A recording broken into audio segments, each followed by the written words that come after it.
Anda apa yang harus dilakukan korban ketika mendapatkan kekerasan tersebut? Kalau menurut saya, korban kan sejatinya kan memang masih kecil kan, dia masih belum tahu apa-apa.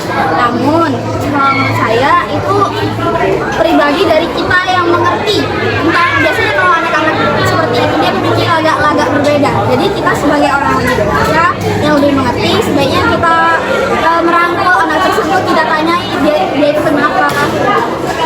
Nah, yang terakhir, selain kekerasan fisik, menurutnya tindakan seperti apa lagi yang dapat mempengaruhi mental atau jiwa seorang anak tersebut? Selain tindakan fisik seperti yang saya katakan tadi, mungkin karena perilaku orang tua, maksudnya bukan secara fisik, namun secara verbal, secara suara dia. Terkadang orang tua saking marahnya dia tidak bisa mengendalikan emosi, dia tidak bisa membedakan mana anak itu mana orang, mana manusia yang seharusnya dimarahi dengan level tersebut. Nah, jadi menurut saya dengan secara verbal ataupun suara mereka yang memaksa itu termasuk kekerasan.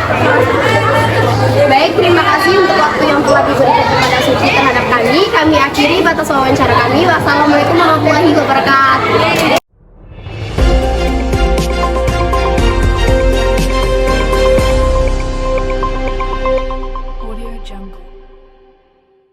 Assalamualaikum warahmatullahi wabarakatuh. Saya Aura Permata Hesa. Di sini saya akan mewawancarai narasumber yaitu orang tua tentang kekerasan terhadap anak. Baiklah, di sini kami sudah menyiapkan 10 pertanyaan. Pertanyaan yang pertama, apa yang dimaksud dengan kekerasan terhadap anak? Kekerasan pada anak itu adalah kekerasan yang diberikan orang tua, tetangga, teman sendiri, kekerasan fisik maupun kekerasan psikis itu emosional atau kekerasan seksual atau penelantaran dan perundungan terhadap anak, baik dari lingkungan main maupun di lingkungan sekolah dan lingkungan keluarga. Baiklah, pertanyaan selanjutnya, apakah hal tersebut dapat menimbulkan dampak yang buruk? Sangat berdampak buruk terhadap anak itu sendiri, karena seketika anak itu selalu dan sering mendapat kekerasan dari orang tua, dari keluarga, dari temannya sendiri, itu sangat berpengaruh kepada mentalnya. Karena apa? Apa yang dilakukan terhadap anak apabila terekam di otaknya, tersimpan itu sampai kapanpun memorinya akan ingat. Apabila dia melakukan kekerasan itu bukan dari pemukulan, tapi kekerasan berbicara, sering membentak, melakukan melantarkan, itulah salah satunya. Apakah dampak tersebut berpengaruh bagi lingkungan sekitarnya? Sangat berpengaruh. Kenapa? Karena apabila mental anak sudah kena lantaran sering dimarahi orang tua, dimarahin keluarga, temannya sendiri, dia akan berpengaruh buruk terhadap temannya juga. Apa yang dapat dilakukan ketika kekerasan anak tersebut sudah mempengaruhi mental korban? Yang dapat dilakukan banyak hal, sering berdiskusi kepada anak, sering membawa dia jalan-jalan sehingga bisa melupakan mental-mental dia yang buruk. Contoh, mungkin sering bawa ke tempat permainan anak, tempat pembelanjaan, dan tempat makan-makan, sehingga dia terhibur di otaknya, tidak lagi berpikiran apa yang dia rasakan saat dia mendapatkan kekerasan. Mengapa kekerasan terhadap anak tersebut dapat mengganggu mental korban? Karena kekerasan terhadap anak itu sangat buruk bagi jiwa anak itu ke depan, karena memorinya terekam. Apabila dia mendapatkan kekerasan itu bukan hanya pemukulan, sering dibentak saat berbicara, tidak mendengar pendapatnya, dan tidak memenuhi keinginannya. Keinginan anak itu apabila tidak dipenuhi oleh orang tua, keluarga, teman sendiri, itu juga mempengaruhi terhadap mentalnya, seolah-olah dia tidak diperhatikan. Apa pandangan Anda terhadap seorang pelaku? Pandangan pelaku seharusnya orang tua, keluarga, temannya sendiri itu menghindari kekerasan terhadap kawan, anak sekitar agar tidak berdampak kepada yang lain. Pertanyaan selanjutnya, menurutmu apa alasan pelaku melakukan hal tersebut?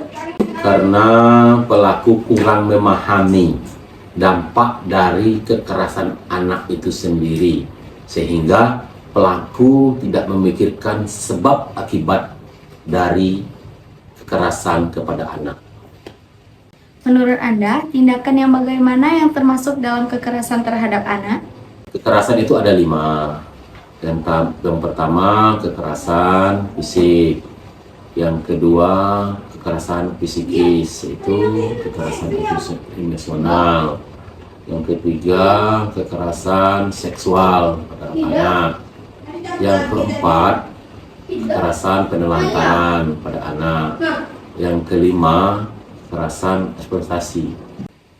Menurutmu, apa yang harus dilakukan korban ketika mendapatkan kekerasan tersebut? Menurut saya, tindakan sebagai korban kekerasan menghindari perbuatan di lingkungan, terutama di lingkungan rumah sendiri, agar kekerasan itu tidak terjadi. Menghindar dari membuat orang tua kesal, membuat orang tua marah, karena marah itu kadang-kadang menyebabkan juga terganggunya mental anak. Contoh, berbicara terlalu keras, sering menghardik, apalagi sampai memukul. Itu sangat dihindari. Baiklah, pelaku kekerasan terhadap anak biasanya adalah orang tua dari korban itu sendiri. Menurutmu, bagaimana cara agar tidak termasuk dari pelaku tersebut? Sebagai orang tua, itu sangat menghindari kekerasan kepada anak. Karena kenapa? Kekerasan kepada anak itu sangat mengganggu masa depan anak itu sendiri. Apabila mental anak sudah terganggu, dia belajar tidak serius, dia selalu memikirkan apa yang dia rasakan apabila orang tuanya sering memarahi, sering berbicara keras, dan sering apalagi sampai memukul. Baiklah, itu tadi wawancara bersama narasumber. Kurang dan lebihnya saya mohon maaf. Saya akhiri dengan Assalamualaikum warahmatullahi wabarakatuh.